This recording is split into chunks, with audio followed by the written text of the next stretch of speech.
Welcome to the deep dive. Today, we're really jumping in headfirst into making money online, specifically looking at 2025. Yeah, what's actually working now? Exactly. We're moving past those, get rich quick ideas.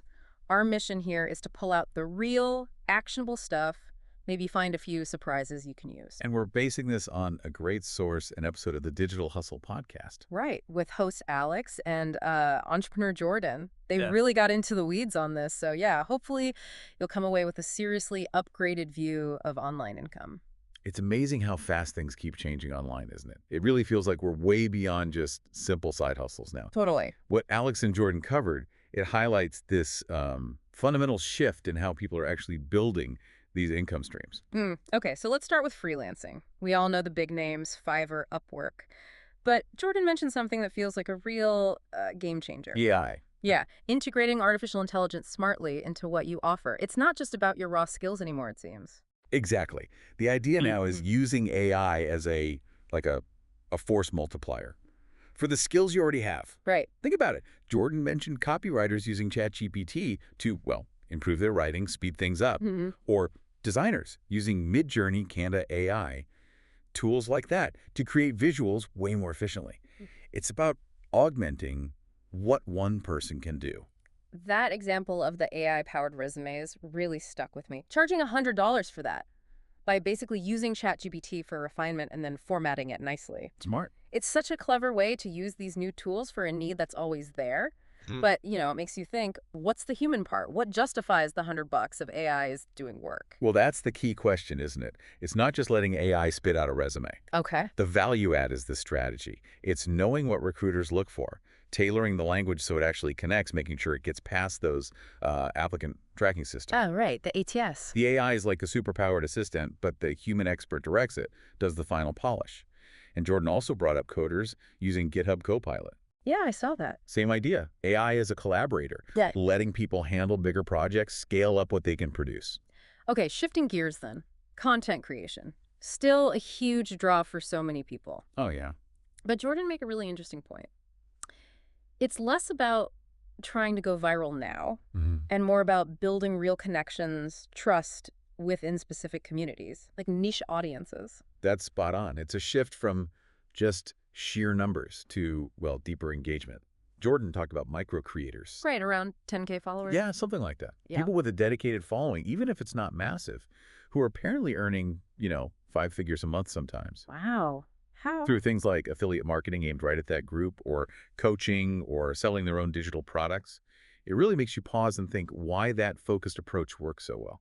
Well, that example of the faceless Amazon kitchen gadget reviews, Yeah. that was wild. Huh. Making like $8, 10K a month just from affiliate links because they're consistently putting out valuable stuff for that specific niche, kitchen gadgets. Exactly. It shows you don't need millions of followers if you're genuinely serving a particular group really, really well. Yeah, focus seems key. Precisely.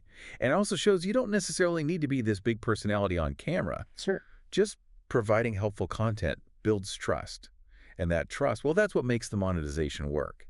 Which kind of leads into what Jordan said about niche podcasts. Yes. Forget trying to appeal to everyone. He mentioned these super specific topics like, what was it? Freelance designers in Europe. Or vegan meal prep for busy moms, things like that. That kind of focus, it just opens a door for really targeted sponsors, right? Or maybe selling premium content that hits that exact audience's needs. If you think about the big picture, it's about finding those maybe underserved niches and becoming the trusted voice there. Yeah. That kind of specialization, it builds stronger bonds and makes monetization much more realistic. Okay, let's pivot to digital products.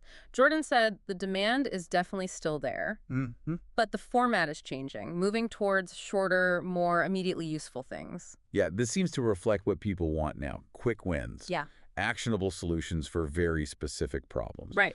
So these mini courses, maybe around $30, that tackle just one thing, like getting your Notion set up right or landing your first client in a week, that feels way less intimidating than some huge, expensive program. Totally. And the template thing is interesting too. Notion templates, Canva, digital planners. Yeah. Jordan positioned those as like relatively low effort to make, but potentially high reward for recurring income, selling them on Gumroad or Etsy Digital. It's about creating value once, then offering it widely. Makes sense. And the scalability is what's really compelling there. Once you've made the template, selling it can be mostly automated. And that example Jordan gave someone making $200,000 in 2024 selling a library of ChatGPT prompts just for freelancers. Great. It just hammers home how valuable, practical, ready-to-use tools are, especially with all this AI stuff happening. What do you think made that so successful? I think it's the shortcut factor. People want the results of using AI well, but maybe don't want to figure out how from scratch. So paying for a pre-made optimized set, yeah, I could see the appeal. Yeah, totally. Okay, switching lanes again, e-commerce. Jordan suggested traditional dropshipping. Well, it's getting tougher. You need a really unique angle now. He did. For anyone not familiar, dropshipping is where you sell stuff online but never actually handle the inventory yourself. Right. But he seemed more positive about print on demand as maybe a safer bet. The big plus with print on demand is much lower risk. You aren't buying tons of stock up front. Things only get made and shipped after someone orders. Okay. Jordan laid out the process pretty clearly. You design stuff, maybe even using AI for the artwork for things like mugs, t-shirts. Upload the designs to platforms like Printify or TwoPublic, and then really focus on specific niche ideas. That introvert humor mug example was brilliant. Minimalist text design selling thousands a month just through people searching on Etsy. Without ads. Yeah, no paid ads. It just shows the power of understanding your audience and how they look for things. Like Etsy SEO, using the right keywords so your stuff shows up. Exactly. It's about finding those passionate, sometimes overlooked groups. And he also mentioned Amazon KDP Kindle Direct Publishing. Oh yeah, the low content books. Right, things like journals, log books, coloring books. Apparently AI can even help with designing those now too. Yeah. Another way into e-commerce that feels a bit more accessible.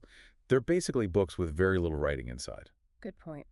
Okay, finally, let's touch on affiliate marketing and subscriptions. Jordan basically confirmed affiliate marketing is still potent. Yeah, fine. Recommending products or services for a commission, especially through newsletters, niche blogs, even TikTok now. But the key thing Jordan stressed was authenticity. Honest recommendations. Right, not just shilling anything. Exactly. That builds trust, which leads to more sustainable income, especially with SaaS affiliate programs. SaaS being software as a service? Right, like recommending software you genuinely use and love, project management tools, email marketing, whatever, and getting a kickback if someone signs up through your link.